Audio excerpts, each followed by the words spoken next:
guys, my name is Shalmit Musambi and welcome to my YouTube channel. So by now I'm so sure you know what I am about to indulge in from the title of this video, but I am also going to add a little bit of my postpartum experience into this. So I really hope you guys will love this video, and as usual, subscribe, like and comment. Let's get straight into it.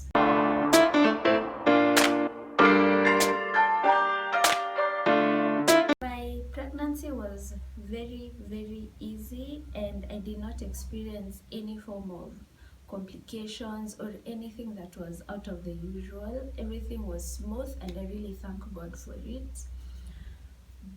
But I gave birth to my son on 3rd of November of 2018, and my contractions started at around 4 a.m. in the morning, but I decided to just keep quiet and listen to my body.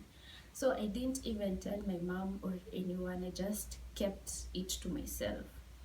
So at around 5 a.m. I decided, you know what, let me just time these contractions and see if they are actually things that I should get concerned over, or they're just, you know, Braxton, they're called Braxton Hicks or something of that sort.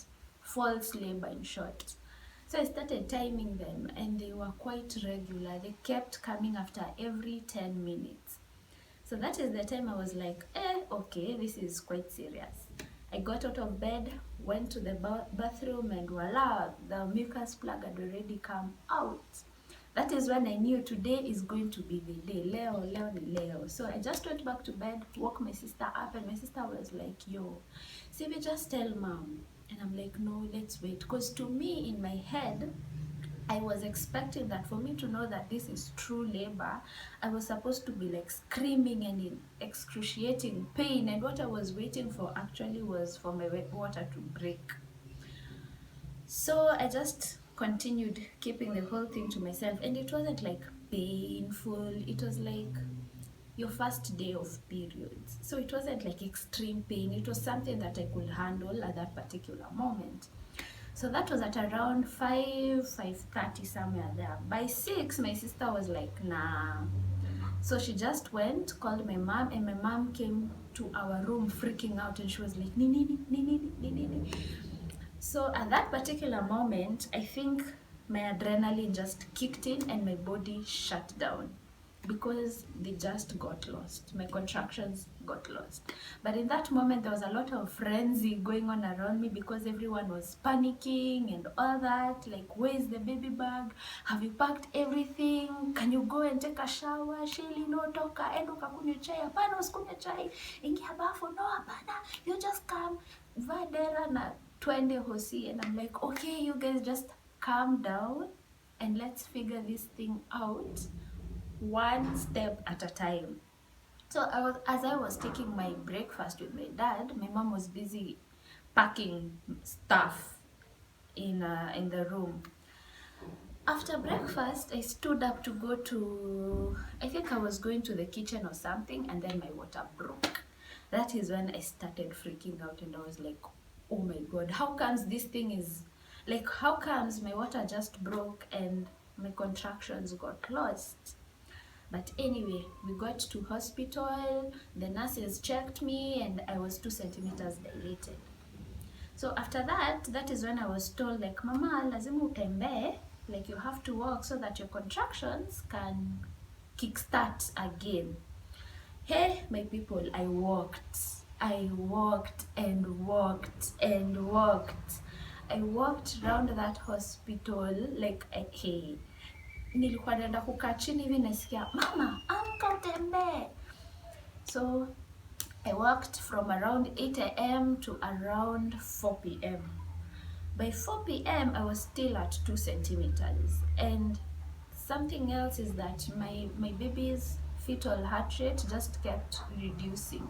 Every single time they would check me, it kept reducing, but it wasn't anything alarming at that particular point. I was so tired, I was frustrated, I was just going through everything, and I got to a point where I started getting irritated by everyone around me, because everyone is like, be patient, and then another person is like, see, you just get induced, and then another person is like, yani everyone is giving you options and they're giving you their opinions, and you're like, you're confused, you're excited, you're anxious. So at around 4 p.m, that is when my doctor came in, checked me again. I was still at 2 centimeters, and he was like, okay, now what we can do, I will induce you, and then if after like 6 to 8 hours you're still at 2 centimeters, we'll just go to theater. And at that point, I didn't even want to listen to anyone. I was tired. I was simply tired.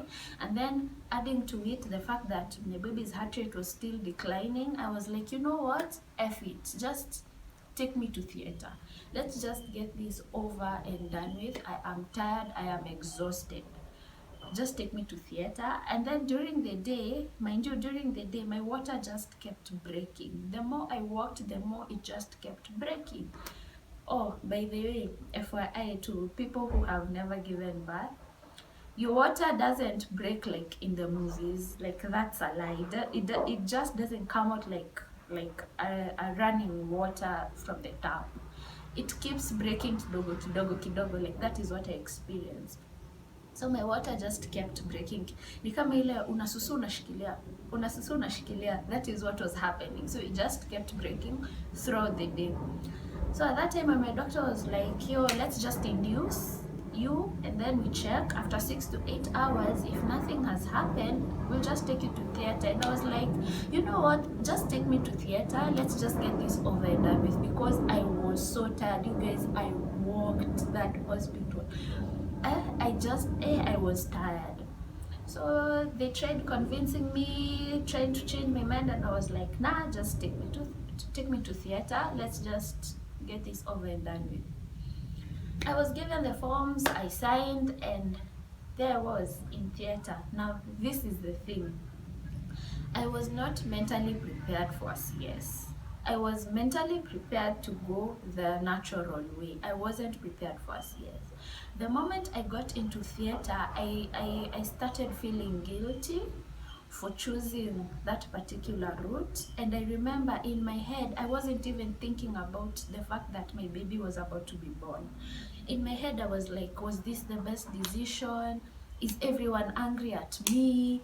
Like, those were the things that were running in my mind while I was being cut open and my baby was, I had this guilt. I had this immense guilt in me, like, yo, you're not woman enough, just things like that.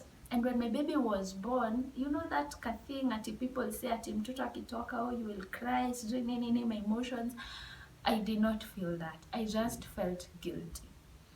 When he was born and I was shown my baby, I was like, okay, it's fine, just take him away. So they took him away, went to clean him and gave him some jabs and just do whatever it is that they needed to do. I was just sitting there waiting for them to tell me everything is done, we're wheeling you back to your room. Like, in my head, it did not register that I had just gotten a child, like I should be happy or anything of the sort. The tricks that these things play on your mind, it's crazy. I would just advise people to, if you're about to give birth, prepare yourself for both. CS mchezo thing is, it just plays tricks on your mind.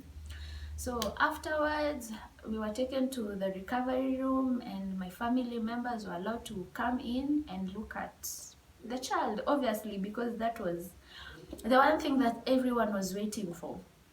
So they came, looked at us, looked at him, and then afterwards everyone went and I was left alone with my baby. Now here I was, the anesthesia, that one, hiyo dawa ya kugandisha, was starting to wear off and it had started from the wound. So I was in immense pain. Here I was with a little child who's crying, wants to be breastfed. I'm in so much pain. I wasn't even able to reach the bell to call the nurse. I was in so much immense pain and I was like, now what am I supposed to do with this little thing? Anyway, fast forward, we were discharged, went back home. By the way, let me take you back kidogo. I did not know about this thing called lochia. I didn't know about it because I remember the second day after the operation, I stood from the bed because I was advised to start working immediately after theater. So as I was doing my 2 rounds, I stood and this huge mass of blood just fell off. And I was like, oh my God, I am dying. Is this, maybe this is my liver or my kidney or something. They forgot to put it back where it's supposed to be. So a huge mass of blood just fell off. And luckily the nurse walked in immediately and he explained what it was, and I was like, okay, so I'm not dying, I'm okay.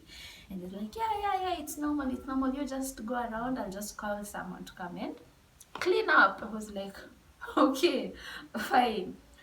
Afterwards, we were discharged, went back home, everything was okay, apart from obviously the pain of the wound. It's intense, and the way women, we should stop making moms who gave birth with CS to feel like they chose the easier routes, because that is not true.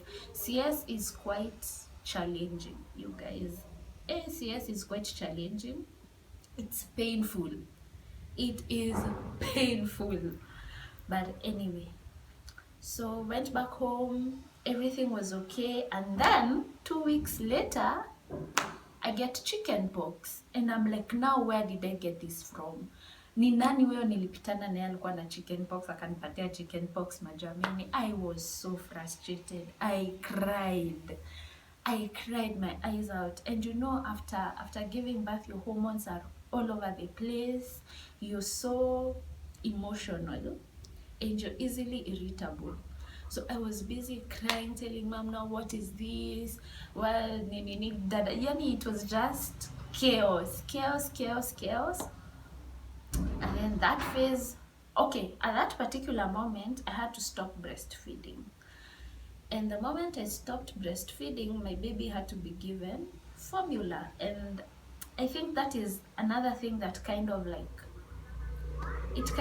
disturbed me, but there was nothing I could do about it. So he started taking formula 2 weeks after birth, after giving birth.